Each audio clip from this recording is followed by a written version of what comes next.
अब दुनिया में कहीं पर भी टेररिस्ट की घटना घटती है तो कहीं न कहीं सूत्र पाकिस्तान जाकर के अटकते हैं। मैंने मेरे शपथ समारोह में पाकिस्तान को स्पेशली इनवाइट किया था ताकि एक शुभ शुरुआत हो। लेकिन हर बार हर अच्छे प्रयासों का परिणाम नकारात्मक निकला। 27 फरवरी 2002 विधानसभा में मेरा बजट सत्र था, हम हाउस में बैठे थे और उसी दिन यानी अभी मुझे एमएलए बने 3 दिन हुए थे और गोधरा की घटना हो गई और भयंकर घटना थी। लोगों को जिंदा जला दिया गया था। दूसरा जो कहते हैं ये बहुत बड़े राइट वगैरह, तो ये भ्रम फैलाया गया है। अगर 2002 के पहले का डेटा देखें तो पता चलता है कि गुजरात में कितने दंगे होते थे। हमेशा कहीं ना कहीं कर्फ्यू लगा रहता था। पतंग के अंदर कम्युनल वायलेंस हो जाए, साइकिल टकरा जाने पर कम्युनल वायलेंस हो जाए। एक पल का भी विलंब किए बिना तो मेरे साथ चल पड़े भीड़ में। अमेरिका की जो सुरक्षा तंत्र था पूरा एकदम से वो हो गया था, डिस्टर्ब हो गया था। मेरे लिए टच कर गया कि इस व्यक्ति में हिम्मत है। नमस्कार दोस्तों, मैं हूं दीपक चौरसिया और मेरे इस YouTube चैनल पर आपका स्वागत है। जल्दी ही मैं मल्टी आप अभी तक देख पाते हैं मुझे फेसबुक पे, लेकिन अब मैं जाऊंगा मल्टी लेवल को क्रॉस करके। मैं फेसबुक के अलावा यूट्यूब पर तो करूंगा, लेकिन ट्विटर पर भी मेरा लाइव होगा, जहां आप जानते हैं 1.3 बड़े स्ट्रांग मेरे 1.3 मिलियन मेरे बड़े स्ट्रांग फॉलोअर हैं। मैं चाहता हूं कि मैं जो कहता हूं या जो सुनाता हूं उसका लाभ उनको भी मिले। आज हम बात करेंगे प्रधानमंत्री नरेंद्र मोदी की। उन्होंने कैसे गोधरा पर अपने विरोधियों को धो डाला। उन्होंने एक पॉडकास्ट इंटरव्यू में गोधरा पर विस्तार से बात की है। अगर आपको मेरा ये पॉडकास्ट अच्छा लगे, इसका पर्सपेक्टिव अच्छा लगे, तो आप इसको लाइक कीजिए, शेयर कीजिए, सब्सक्राइब कीजिए और अधिक से अधिक इसको अपने दोस्तों को भेजिए। तो गोधरा, मैं इसकी बात क्यों कर रहा हूं? क्योंकि प्रधानमंत्री नरेंद्र मोदी ने पहली बार खुलकर गोधरा पे बोला है। इससे पहले उन्होंने इतनी सारी बातें गोधरा को लेकर नहीं कही। गोधरा में जो हुआ था उसका मैं गवाह रहा। मैंने उस वक्त इवेंट को बनते बिगड़ते और बदलते देखा था। मैंने ये भी देखा था कि किस तरह से नरेंद्र मोदी के खिलाफ एक पूरी की पूरी कैंपेन चलाई गई थी। मैंने भी देखा था कि गोधरा के बाद जिस तरह से अहमदाबाद और देश के बाकी हिस्सों में जो दंगे हुए उसको लेकर एक पूरा का पूरा इकोसिस्टम प्रधानमंत्री नरेंद्र मोदी को बदनाम करने में लगा रहता था। आगे चलकर मैं उन नामों का भी खुलासा करूंगा कि कौन कौन से नाम थे जिनके डेलिब्रेट स्टोरी के बाद प्रधानमंत्री नरेंद्र मोदी पर यह आरोप लगा कि उन्होंने मुसलमानों की देखभाल नहीं की और दंगों को नहीं रोका। हालांकि ये तमाम आरोप कोर्ट के अंदर नहीं टिके। और किस तरह के हालात थे? इस तरह के हालात थे जो मैं आपको बता रहा हूं। वो हालात क्या थे? वो हालात ये थे कि उस वक्त जो है दुनिया की परिस्थितियां बिल्कुल अलग थी। प्रधानमंत्री ने अपने इस पॉडकास्ट में बताया है कि कैसे 2001 के बाद 2001 के अंदर 9/11 होता है। उससे पहले जम्मू कश्मीर में लगातार आतंकवादी घटनाएं होती हैं। उसके बाद क्या होता है? उससे पहले करगिल वॉर होती है। इसके अलावा जो है भारत और पाकिस्तान की तनातनी चलती है। और साथ ही साथ मैं आपको ये भी बता दूं कि अब 9/11 होता है। 9/11 के बाद जो है हमारे देश के अंदर पार्लियामेंट पर हमला होता है, जम्मू कश्मीर की असेंबली पर हमला होता है और ये एक लगातार सीरीज थी जो चल रही थी। प्रधानमंत्री ने कहा कि अगर हम 2002 की बात करते हैं, उसका जिक्र करते हैं, तो हमको उसके पहले के आरोपों, उसके पहले जो कुछ दुनिया के अंदर घटा उसके बारे में भी सोचना होगा। कैसे उन्होंने बताया इन तमाम आतंकी घटनाओं के बारे में और कैसे उन्होंने बताया कि कैसे दुनिया के हालात उस वक्त बिल्कुल बदले हुए थे। क्या कुछ कहा प्रधानमंत्री नरेंद्र मोदी ने, ये पहले सुन लेते हैं, फिर मैं आपको बताऊंगा कि गोधरा पर एग्जैक्टली बदनामी वाली बात कहां पर आई। सुनिए प्रधानमंत्री मोदी को दुनिया के हालात पर उन्होंने क्या कहा। 2002 और गुजरात के राइट्स, लेकिन उसके पहले के कुछ दिनों का मैं आपको एक 12-15 महीने का एक चित्र आपके सामने पेश करना चाहूंगा ताकि आपको अंदाज आ जाए कि क्या स्थिति थी। जैसे 24 दिसंबर 1999 यानी 3 साल पहले की बात है। काठमांडू से दिल्ली जो फ्लाइट आ रही थी, वो हाईजैक कर करके अफगानिस्तान ले जाएगा, कंधार में ले गए और भारत के सैकड़ों यात्रियों को बैन बनाया गया। पूरे भारत में एक बहुत बड़ा तूफान था, लोगों की जिंदगी और मौत का सवाल था। अब 2000 के अंदर हमारे यहाँ लाल किले में आतंकी हमला हुआ, दिल्ली में एक नया और उसके साथ तूफान जुड़ गया।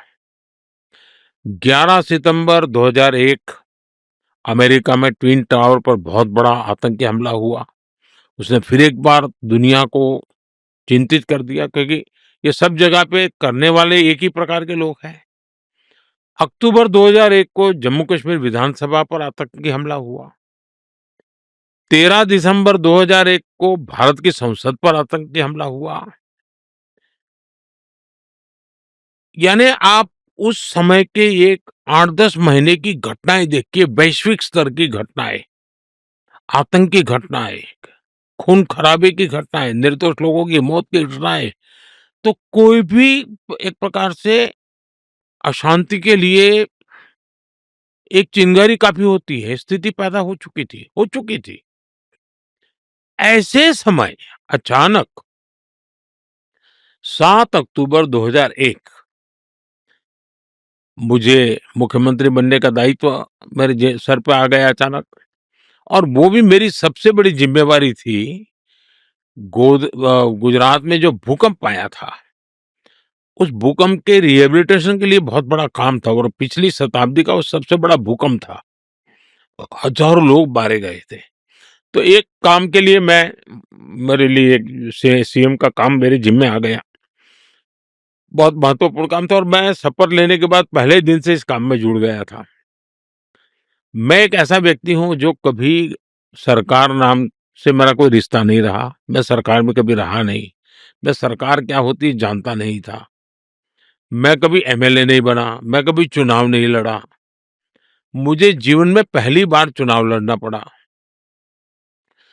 मैं 24 फरवरी 2002 मैं पहली बार एमएलए बना, एक चुना हुआ जनप्रतिनिधि बना, और मैं पहली बार 24 तारीख को या 25 तारीख को या 26 तारीख को गुजरात विधानसभा में मैंने पैर रखा। 27 फरवरी 2002 विधानसभा में मेरा बजट सत्र था, हम हाउस में बैठे थे, और उसी दिन यानी अभी मुझे एमएलए बने 3 दिन हुए थे, और गोधरा की घटना हो गई, और भयंकर घटना थी। लोगों को जिंदा जला दिया गया था। आप कल्पना कर सकते हैं कि जो कंधार के विमान अपहरण को, या पार्लियामेंट पर का हमला कहो, या 9/11 कहो, ये सारी घटनाओं का बैकग्राउंड हो, और उसमें एक इतनी बड़ी संख्या में लोगों का मर जाना, जिंदा जला देना, आप कल्पना कर सकते हैं कि स्थिति कैसी होगी। कुछ भी नहीं होना चाहिए, हम भी चाहते हैं, कोई भी चाहेगा, शांति ही रहनी चाहिए। तो मैंने आपको पहले ही बताया कि एक पूरी श्रृंखला चली थी प्रधानमंत्री नरेंद्र मोदी को बदनाम करने की, क्योंकि प्रधानमंत्री नरेंद्र मोदी एक तो पहले गुजरात में गए मुख्यमंत्री बनकर, और उसके बाद 2002 में उन्होंने गुजरात का चुनाव जो है 2002 के अंदर गोधरा के दंगों के बाद उन्होंने गुजरात का चुनाव जीत लिया। ये भी मत भूलिए कि गोधरा के दंगों के बाद अक्षरधाम जैसा बड़ा आतंकवादी हमला गांधीनगर के अंदर हुआ था, लेकिन इसके बावजूद भी 1 इंच भी सांप्रदायिक हिंसा वहां पर नहीं हुई। एक भी सांप्रदायिक हिंसा की वारदात वहां पर नहीं हुई। प्रधानमंत्री नरेंद्र मोदी ने कहा कि 2002 से पहले गुजरात के अंदर समय समय पर काफी सारे सांप्रदायिक हिंसा और सांप्रदायिक दंगे हुआ करते थे, लेकिन 2002 के बाद ये उनकी सरकार का क्रेडिट है कि 2002 से लेकर 2014 तक एक भी सांप्रदायिक दंगा नहीं हुआ, और 2014 से लेकर 2025 तक आज तक भी वहां पर कोई सांप्रदायिक दंगा नहीं हुआ। प्रधानमंत्री ने तो कहा ही कहा, लेकिन मैं ये कहता हूं कि एक इकोसिस्टम था जो नरेंद्र मोदी को बदनाम करना चाहता था, एक इकोसिस्टम था जो हिंदुत्व को बदनाम करना चाहता था, एक इकोसिस्टम था जो अयोध्या में कार सेवा हुई थी उसको बदनाम करना चाहता था, एक इकोसिस्टम था जो दुनिया के अंदर ये माहौल बनाना चाहता था कि भारत के अंदर मुसलमानों को सताया और तड़पाया जा रहा है। लेकिन ये हकीकत था क्या? ये हकीकत बिल्कुल नहीं था। दरअसल 24 घंटे के चैनल उस वक्त नए नए शुरू हुए थे। ऐसे चैनलों में आप एक खबर चला देते हैं ना, आपने 5 मिनट की एक खबर चलाई, सुबह 8 बजे चली, फिर 9 बजे भी चल गई, फिर 10 बजे भी चल गई, 11 बजे भी चल गई, और 24 घंटे तक वो खबर रिपीट हो के चलती रही। लेकिन हकीकत क्या है? पहले घंटे बाद भी वहां पर पूरे हालात सामान्य कर दिए गए। लेकिन ये जो बार बार रिपीट चलता था ना, ये बार बार कुछ एनजीओ के लोग, कुछ लोगों को इकट्ठा करके जो स्टेटमेंट्स दिलवाते थे, उसने वहां के हालात को बिगाड़ा था। इनमें से ज्यादातर स्टेटमेंट प्लांटेड होते थे, इसमें ऐसी शिकायतें होती थी जिनका कोई दमखम नहीं होता था। प्रधानमंत्री मोदी ने इसके बारे में बताया, और उन्होंने बताया कि 2002 के गुजरात दंगों के बाद, उसके बाद उनका चुनाव जीतना, नरेंद्र मोदी हिंदुत्व के एक शिखर पुरुष बन गए थे। भारतीय राजनीति के अंदर एक बहुत ही केपेबल लीडर का पदार्पण हुआ था, और उनको लगता था, उन तमाम इकोसिस्टम वालों को लगता था कि बीजेपी को बदनाम करने का, मोदी को बदनाम करने का, अटल आडवाणी की सरकार को बदनाम करने का इससे बड़ा कोई मौका उन्हें नहीं मिलेगा। लिहाजा एक पूरा का पूरा इकोसिस्टम नरेंद्र मोदी, बीजेपी और उनकी नीतियों के खिलाफ हो गया। लेकिन मोदी ने यह बताया कि अब तक न केवल दंगा हुआ है, बल्कि वहां पर सांप्रदायिक सौहार्द बना हुआ है। मोदी ने कैसे कहा कि कैसे उन्हें बदनाम करने की कोशिश की गई, और बाद में उनको कोर्ट ने क्लीन चिट दी, वो भी सुन लीजिए। दूसरा जो कहते हैं ये बहुत बड़े राइट वगैरह, तो ये भ्रम फैलाया गया है। अगर 2002 के पहले का डेटा देखें तो पता चलता है कि गुजरात में कितने दंगे होते थे। हमेशा कहीं ना कहीं कर्फ्यू लगा रहता था। पतंग के अंदर कम्युनल वायलेंस हो जाए, साइकिल टकरा जाने पर कम्युनल वायलेंस हो जाए।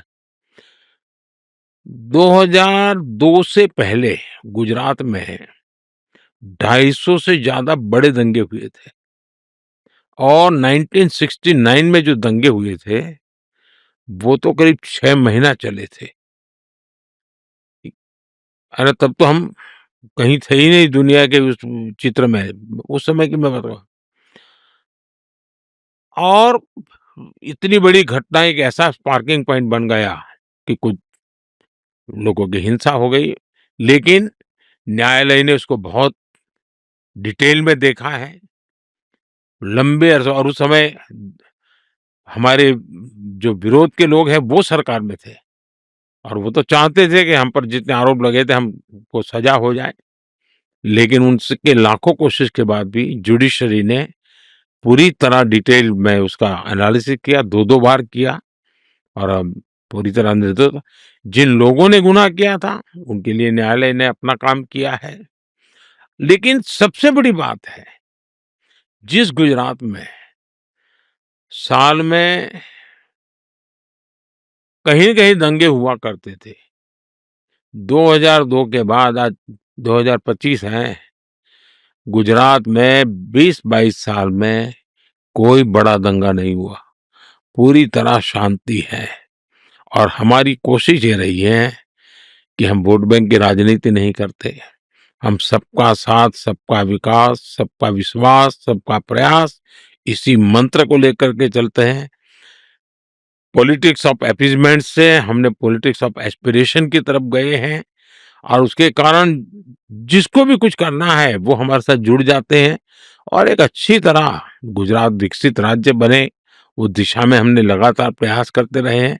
अब विकसित भारत के लिए काम कर रहे हैं, उसमें भी गुजरात अपनी भूमिका अदा कर रहा है। प्रधानमंत्री नरेंद्र मोदी ने इस पॉडकास्ट इंटरव्यू में पाकिस्तान को भी लतेड़ा। उन्होंने कहा कि उन्होंने खुले दिल के साथ पाकिस्तान को अपने शपथ विधि समारोह के दौरान बुलाया था। उन्होंने ये भी कहा कि वो बिना बुलाए पाकिस्तान गए थे, लाहौर गए थे, नवाज शरीफ से मिले थे। उन्होंने कहा था जितनी कोशिश हो सकती है पाकिस्तान के साथ संबंध बढ़ाने की वो उन्होंने की है। लेकिन हर कोई जानता है कि दुनिया में आतंकवाद का एपिसेंटर जो है वो पाकिस्तान है। इसीलिए न केवल उन्होंने पाकिस्तान को लताड़ा, बल्कि आगे हालात सामान्य हो जाएंगे या भारत और पाकिस्तान फिर से बातचीत की पटरी पर आ जाएंगे, उसकी संभावना को वो एक तरह से अपने इस पॉडकास्ट के दौरान नकारते हुए भी दिखे। लेकिन मेरे हिसाब से अब पाकिस्तान इतना इमेरिटेरियल हो गया है, पाकिस्तान अब एक देश ही नहीं बचा है, पाकिस्तान अब देश नहीं बचा है, पाकिस्तान एक मजाक बन चुका है दुनिया के सामने। और पाकिस्तान जो है अपनी जो ज़मीन है ना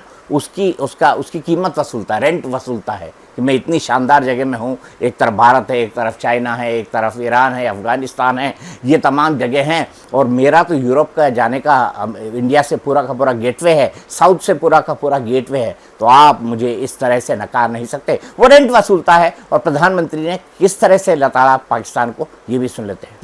You are a great peacemaker, looking out into the future as a visionary. What do you see as the path for friendship, for peace, for good relations between India and Pakistan? अब दुनिया में कहीं पर भी terrorist की घटना घटती है तो कहीं न कहीं सूत्र पाकिस्तान जाकर के अटकते हैं। अब देखिए 9/11 इतनी बड़ी घटना घटी अमेरिका में, उसका मेन जो सूत्रधार था ओसामा बिन लादेन, वो आखिर में कहाँ से मिला? पाकिस्तान में ही शरण लेके बैठा था। तो दुनिया पहचान गई है कि ये प्रकार से आतंकवादी प्रवृत्ति, आतंकवादी मानसिकता, और वो सिर्फ भारत ही नहीं दुनिया भर के लिए परेशानी का केंद्र बन चुका है। और हम लगातार उनको कहते रहे हैं कि इस रास्ते से किसका भला होगा, आप आतंकवाद के रास्ते को छोड़ दीजिए, ये स्टेट स्पॉन्सर्ड टेररिज्म जो है वो बंद होना चाहिए, नॉन स्टेट एक्टरों के हाथ में सब छोड़ दिया है, क्या होगा फायदा। और इसकी शांति के प्रयासों के लिए मैं खुद लाहौर चला गया था। मेरे प्रधानमंत्री बनने के बाद मैंने मेरे शपथ समारोह में पाकिस्तान को स्पेशली इनवाइट किया था ताकि एक शुभ शुरुआत हो। लेकिन हर बार हर अच्छे प्रयासों का परिणाम नकारात्मक निकला। हम आशा करते हैं कि उनको सद्बुद्धि मिलेगी और सुख शांति के रास्ते पर जाएंगे, और वहां की अवाम भी दुखी होगी ऐसा मैं मानता हूं, क्योंकि वहां की अवाम भी ये नहीं चाहती होगी कि रोजमर्रा की जिंदगी जिए। इस प्रकार के मारधाड़, लोही लुहान, कट बच्चे मर रहे हैं, जो टेररिस्ट बन करके आते हैं उनकी जिंदगी तबाह हो जाती है। इन दोनों बातों के बाद मैं कोई बहुत गंभीर राजनीतिक बात नहीं करूंगा। मैं बताऊंगा कि इस पॉडकास्ट इंटरव्यू जो 1 घंटे से ज़्यादा लंबा है, इस पूरे इंटरव्यू के दौरान प्रधानमंत्री ने कैसे भारत की विविधता, सांस्कृतिक एकता और कैसे विश्व ने भारतीय परंपराओं को अपनाया है, इसके बारे में विस्तार से बात की। प्रधानमंत्री मोदी ने इस पर बात करते हुए बताया कि भारत की विश्व में एक अलग पहचान, उसकी संस्कृति, उसकी सभ्यता, उसके इतिहास, उसकी परंपराओं, उसकी मान्यताओं, इन सबको लेकर है। भारत एक सांस्कृतिक पहचान है, एक सांस्कृतिक हजारों साल पुराना सिविलाइजेशन है। भारत की विशालता देखिए, 100 से ज्यादा लैंग्वेजेस, हजारों बोलियां। आप भारत में कुछ मील पर जाएंगे, हमारे यहाँ कहते हैं 20 मील पर जाने पर बोली बदल जाती है, कस्टम बदल जाते हैं, कुजिन बदल जाता है, पहनाव बदला जाता है। दक्षिण से लेकर उत्तर भारत तक आप सारे देश में विविधताएं दिखेगी।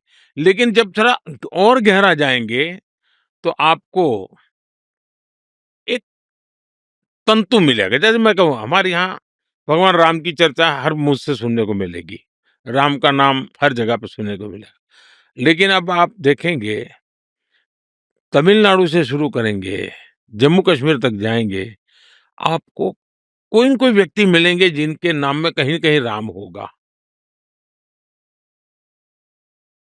गुजरात में जाएंगे तो राम भाई कहेगा, तमिलनाडु में जाएंगे तो रामचंद्र कहेगा, महाराष्ट्र में जाएंगे तो राम भाऊ कहेगा। तो यानी ये विशेषता भारत को सांस्कृतिक रूप से बांध लेगा। अब जैसे आप स्नान भी करते हैं हमारे देश में, तो क्या करते हैं, स्नान तो वो बाल्टी वाले पानी से लेते हैं, लेकिन गंगे च यमुने चैव गोदावरी सरस्वती, यानी भारत के हर कोने की नदियों का स्मरण करके मैं उस नर्मदे सिंधु कावेरी जलेस्मिन सन्निधिम करो, अरे सभी नदियों के पानी से मैं स्नान कर रहा हूँ। पूरे देश का हमारे यहाँ संकल्प की एक परंपरा होती है, कोई भी काम करे, पूजा हो तो संकल्प है। और आप संकल्प को बड़ा हिस्ट्री लिखी जा सकती है, यानी किस प्रकार से डेटा कलेक्शन मेरे देश में होता था, शास्त्र कैसे काम करते थे, बड़ा यूनिक वे था। कोई संकल्प लेता है या पूजा करता है या मानो शादी हो रही है, तो पूरे पहले ब्रह्मांड से शुरू कर दे, जम्बू द्वीपे, भरतखंडे, आर्यवर्त से शुरू करते करते करते गांव तक आएंगे, फिर उस परिवार तक आएंगे, फिर उस परिवार के जो देवता होंगे उसका स्मरण करेंगे। यानी ये भारत में और आज भी हिंदुस्तान के हर कोने में हो रहा है ये। लेकिन दुर्भाग्य वेस्टर्न मॉडल क्या रहा, दुनिया के और मॉडल क्या रहा कि वो शासकीय व्यवस्था के आधार पर ढूंढने लगे। भारत में शासकीय व्यवस्थाएं भी कई प्रकार की रही, बिखरी हुई कई टुकड़ों में दिखाई देगी, राजा महाराजाओं की संख्या दिखाई देगी, लेकिन भारत की एकता इन सांस्कृतिक बंधनों से, हमारे यहाँ तीर्थ यात्रा की परंपरा रही, चार धाम की शंकराचार्य ने स्थापना की। आज भी लाखों लोग एक स्थान से दूसरे जहाँ तीर्थ यात्रा करेंगे। हमारे यहाँ काशी में लोग आएंगे, रामेश्वर का पानी काशी, काशी का पानी रामेश्वरम करने वाले अनेक प्रकार के लोग आपको मिलेंगे। यानी एक प्रकार से हमारे पंचांग भी देखोगे तो आपको देश में इतनी चीजें मिलेगी जिसकी आप कल्पना नहीं कर सकते। आपको याद होगा हाउडी मोदी का कार्यक्रम, जी हाँ, टेक्सास से इस पूरे कार्यक्रम की रिपोर्टिंग मैंने न्यूज़ नेशन के लिए की थी। तब उस वक्त न्यूज़ नेशन न्यूज़ चैनल के लिए मैं काम करता था और 2019 का चुनाव जीतने के बाद डोनाल्ड ट्रंप और प्रधानमंत्री मोदी का ये साझा कम्युनिटी कार्यक्रम था, यानी वहां पर भारतीय अमेरिकी लोग बड़ी संख्या में पहुंचने वाले थे और भारत से भी कई लोग वहां पर पहुंचे थे प्रधानमंत्री मोदी को सुनने के लिए, अमेरिकी राष्ट्रपति डोनाल्ड ट्रंप को सुनने के लिए। प्रधानमंत्री मोदी ने इस बात के लिए डोनाल्ड ट्रंप की भूरी भूरी प्रशंसा की कि ट्रंप उनके साथ प्रोटोकॉल की परवाह किए बिना स्टेडियम का एक पूरा चक्कर लगाने को राजी हो गए थे। मैंने कहा था मैं राजनीति की बात नहीं करूंगा, लेकिन ये बात इसलिए की क्योंकि मैं इसका खुद गवाह था, मैंने खुद देखा था। प्रधानमंत्री मोदी मुझसे बस 2 कदम की दूरी से ऐसे चलकर निकले थे मीडिया गैलरी के सामने से। वैसे तो प्रधानमंत्री मोदी से मिलने के मेरे पास कई सारे मौके आए, कई सारे सहयोग आए, लेकिन आप जब भारत जो दुनिया का सबसे बड़ा लोकतंत्र है उसके फर्स्ट पर्सन यानी प्रधानमंत्री को एक साथ देखें, अमेरिका जो कि दुनिया का सबसे पुराना लोकतंत्र है उसके राष्ट्रपति के साथ, तो ये एक अलग मौका होता है। इसीलिए इसकी याद आज भी मेरे दिल के अंदर बनी हुई है। सुनते हैं मोदी ने इसके बारे में क्या कहा है। हमारा ह्यूस्टन में एक कार्यक्रम था, हाउडी मोदी, और मैं और राष्ट्रपति ट्रंप दोनों, और पूरा स्टेडियम खचाखच भरा हुआ था। इतने लोगों का होना अमेरिका के जीवन के अंदर बहुत बड़ी घटना है। खेलकूद के मैदान में तो पॉलिटिकल रैली में इतने बड़े लोग होना बहुत बड़ी बात है। तो इंडियन डायस्पोरा के लोग इकट्ठे आए थे। तो हम लोग दोनों स्पीच किए, वो नीचे बैठ करके मुझे सुन रहे थे। अब ये उनका बड़प्पन है जी। अमेरिका के राष्ट्रपति स्टेडियम में नीचे बैठ करके सुन रहे हो और मैं मंच पर से भाषण कर रहा हूँ, ये उनका बड़प्पन है। मैं भाषण करके नीचे गया और हम तो जानते हैं कि अमेरिका की सिक्योरिटी की कितनी बड़ी वो रहता है, कितने प्रकार की स्क्रूटिनी होती है।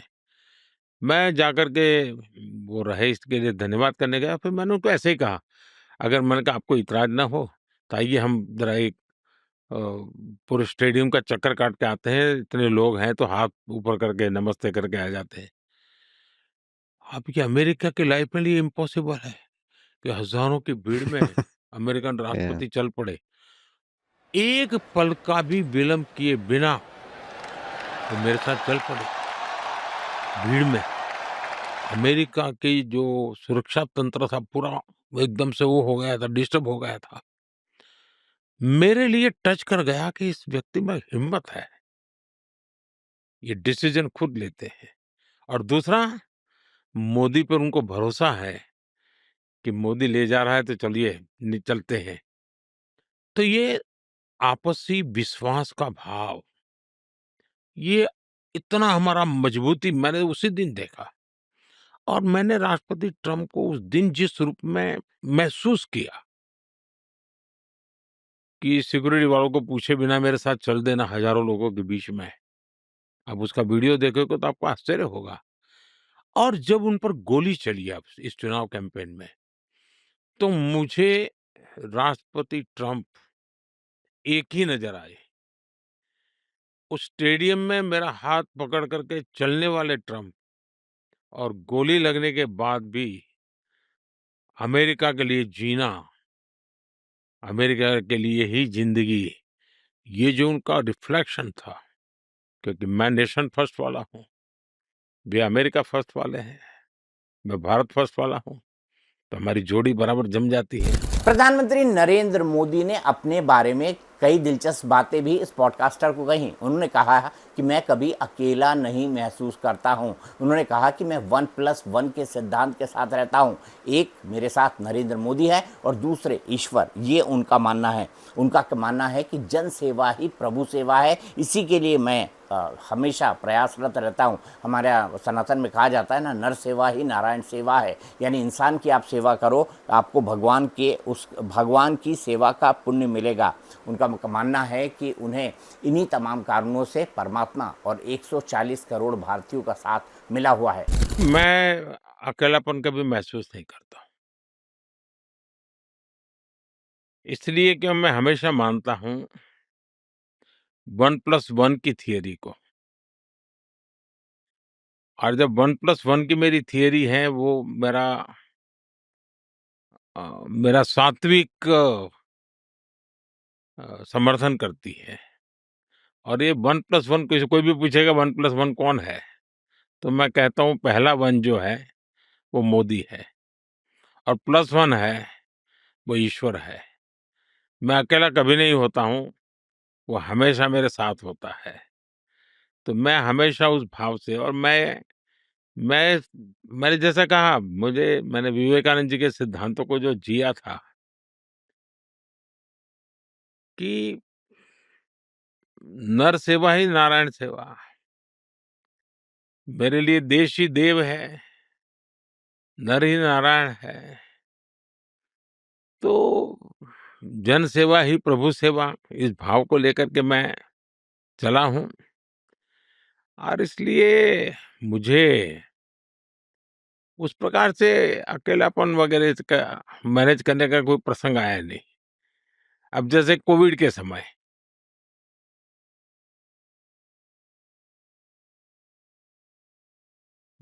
सारे बंधन बंद लगे हुए थे, ट्रैवलिंग बंद था, तो समय का कैसे उपयोग करना, लॉकडाउन था।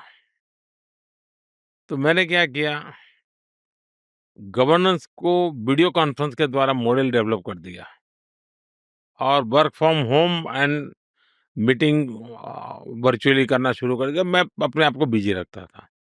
दूसरा, मैंने तय किया कि जिन लोगों के साथ मैंने जीवन भर काम करता रहा हूँ, पूरे देश में मेरे कार्यकर्ता हैं, उसमें जो 70 प्लस के लोग हैं, उनको याद कर कर करके कोविड के समय में छोटे से छोटे कार्यकर्ताओं को भी, यानी फैमिली बैकग्राउंड बहुत सामान्य होगा ऐसे भी, 70 प्लस है, उन सबको मैं फ़ोन करता था। और उनको मैं कोविड के समय में उनकी तबीयत ठीक है क्या? उनके परिवार की तबीयत ठीक है क्या? उनके आसपास के इलाके में व्यवस्था कैसी चल रही है? ये सारी बातें मैं उनके साथ कर लेता था। तो मैं भी एक प्रकार से उनसे जुड़ जाता था। पुरानी यादें ताज़ा हो जाती थी। उनको भी लगता था, अरे ये वहाँ पहुँच गए, ये पर इतनी बड़ी ज़िम्मेवारी है, लेकिन आज बीमारी के समय मेरे घर पे फ़ोन करते हैं। और मैं डेली एवरेज 30-40 फ़ोन करता था, डेली। और पूरे कोविड कार्यकाल के दरमियान करता रहा। तो मुझे खुद को भी पुराने-पुराने लोगों से बातें करने का आनंद मिलता था, तो ये अकेलापन नहीं था, मेरी व्यस्तता के तरीके मैं ढूँढता रहता हूँ और मैं खुद से बातचीत करने के लिए बहुत अभ्यासू हूँ। मेरा हिमालयन लाइफ मुझे बड़ी मदद कर रहा है। यूँ तो प्रधानमंत्री मोदी ने और भी कई मुद्दों पर बात की। ये पॉडकास्ट बहुत बड़ा है, लेकिन हर चीज़ मैं आपको दिखाना नहीं चाहता। एक चीज़ मैं आपको मेंशन कर देता हूँ। उन्होंने कहा कि भारत और चीन के बीच सांस्कृतिक और राजनीतिक तौर पर विविधता है। दो अलग अलग देशों में ये विविधता होगी। उनका ये मानना है कि आने वाली सदी एशिया की सदी है, इसलिए भारत और चीन एक साथ आगे कैसे बढ़ें, ये उनके लिए एक बड़ा अच्छा ये एक बहुत अच्छी चीज़ होगी कि भारत और चीन आगे एक साथ बढ़ पाएँ, जिसके चलते भारत और चीन के बीच अच्छे संबंध न केवल लाभकारी होंगे बल्कि वैश्विक स्थिरता और समृद्धि के लिए भी बहुत महत्वपूर्ण होंगे। इसके अलावा भी मोदी ने अपने शासनकाल के बारे में, डायरेक्ट ट्रांसफ़र के बारे में, कैसे उन्होंने लोगों को जो है हटाया जो बेनिफिशियरी के लिस्ट में थे, ये तमाम बातें उन्होंने कही। लेकिन मैं इसका उल्लेख नहीं कर रहा हूँ, हर मुद्दे पर मैं नहीं जाना चाहता। ये पूरा का पूरा पॉडकास्ट का जो मैं सम अप करना चाहता हूँ ये बहुत बड़ा हो जाएगा, इसीलिए इस पॉडकास्ट का जो एनालिसिस था उसमें अभी के लिए इतना ही। लेकिन आज रात मैं आपसे लगातार यूट्यूब चैनल के अंदर मिलता रहूँगा। अच्छा है, खबरें धीरे धीरे बढ़ रही हैं। क्या क्या खबरें हो गई हैं, जैसे आज ये तय हो गया, मैंने कहा था ना एक दिन, अब की बिहार में निशांत कुमार, तो निशांत कुमार राजनीति के अंदर आ रहे हैं। इसकी भी बात होगी। वक्फ पर all India Muslim personal law board का जो प्रोटेस्ट है, इसकी भी बात होगी। औरंगजेब की मजार को लेकर, कब्र को लेकर किस किस तरह के बयान आए हैं, उस पर भी बात होगी। इन तमाम चीज़ों पर हम लगातार बात करते रहेंगे। और आप यूट्यूब चैनल देखिए, पसंद कीजिए, लाइक कीजिए, सब्सक्राइब कीजिए, ताकि मेरा उत्साह बढ़ पाए। और मैं आपको ये भी कह रहा हूँ कि आम आदमी पार्टी और बीजेपी में भी आज जूतम पेजार हुई है एमसीडी के अंदर, उसके बारे में भी बात करेंगे। समय समय पर हर मुद्दे आपको बताऊँगा। अब तक के लिए इतना ही।